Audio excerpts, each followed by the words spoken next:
आज के 3 बड़े समाचार। पहले सुर्खियां। यूरोपीय संसद ने चीन को दिया बड़ा झटका। 2022 बीजिंग ओलंपिक के बहिष्कार का किया ऐलान। यूपी में तैयार हुआ जनसंख्या विधेयक 2021 का ड्राफ्ट। 2 से अधिक बच्चे होने पर नहीं मिलेगा कई सुविधाओं का लाभ।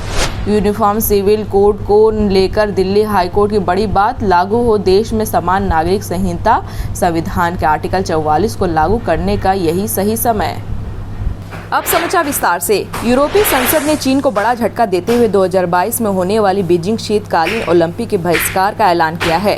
यूरोपीय संसद के सांसदों ने सहमति जताते हुए कहा कि हमें चीन के मानवाधिकारों के हनन के कारण बीजिंग 2022 शीतकालीन ओलंपिक में हिस्सा लेने वाले नियंत्रण को बहिष्कार करना चाहिए। इन सांसदों ने अपनी सरकारों से मांग करते हुए कहा कि उन्हें उइगुर मुसलमानों को लेकर चीन के व्यवहार पर और अधिक प्रतिबंध लगाना चाहिए। इसके अलावा यूरोपीय देशों को हांगकांग में लोकतंत्र समर्थकों का समर्थन करना चाहिए। चीनी विदेश मंत्रालय के प्रवक्ता वांग वेनबिन ने इस प्रस्ताव पर कहा कि चीन खेल के राजनीतिकरण और मानवाधिकारों को मुद्दों को बहाने के रूप में इस्तेमाल करके हमारे आंतरिक मामलों में हस्तक्षेप का कड़ा विरोध करता है। उन्होंने कहा कि राजनीतिक प्रेरणा में बीजिंग शीतकालीन ओलंपिक खेलों की तैयारी और आयोग को बाधित करने और तोड़फोड़ करने का प्रयास बेहद गैर जिम्मेदाराना है। उत्तर प्रदेश में जनसंख्या विधेयक 2021 का ड्राफ्ट तैयार कर लिया गया है। राज्य विधि आयोग जल्द ही इसके अंतिम रूप देने के बाद राज्य सरकार को सौंपेगी।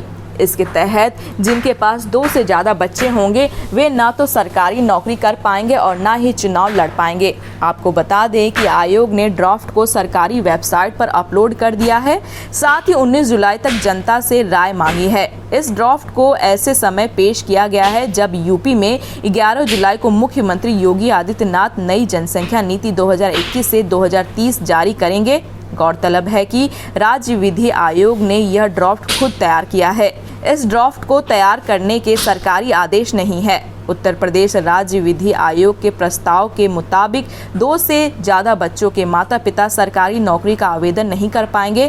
प्रमोशन का मौका भी नहीं मिल पाएगा। 77 सरकारी योजनाओं व अनुदान का लाभ भी नहीं मिलेगा। साथ ही स्थानीय निकाय चुनाव नहीं लड़ने समेत कई तरह के प्रतिबंध लगाने की सिफारिश की गई है। दिल्ली हाईकोर्ट ने देश में समान नागरिक संहिता को लेकर अहम बात कही है। मीणा जनजाति की एक महिला और उसके हिंदू पति के बीच तलाक के मुकदमे की सुनवाई के दौरान कोर्ट ने यह टिप्पणी की। हाईकोर्ट ने कहा कि देश में समान नागरिक संहिता की जरूरत है और इसे लाने का सही यही समय है। कोर्ट ने केंद्र सरकार से इस मामले में जरूरी कदम उठाने को कहा है।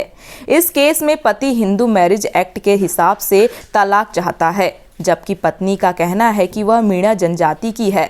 ऐसे में उस पर हिंदू मैरिज एक्ट लागू नहीं होता। पत्नी ने मांग की थी कि उसके पति की तरफ से फैमिली कोर्ट में दायर तलाक की अर्जी खारिज की जाए। उसके पति ने हाई कोर्ट में पत्नी की इसी दलील के खिलाफ याचिका लगाई थी।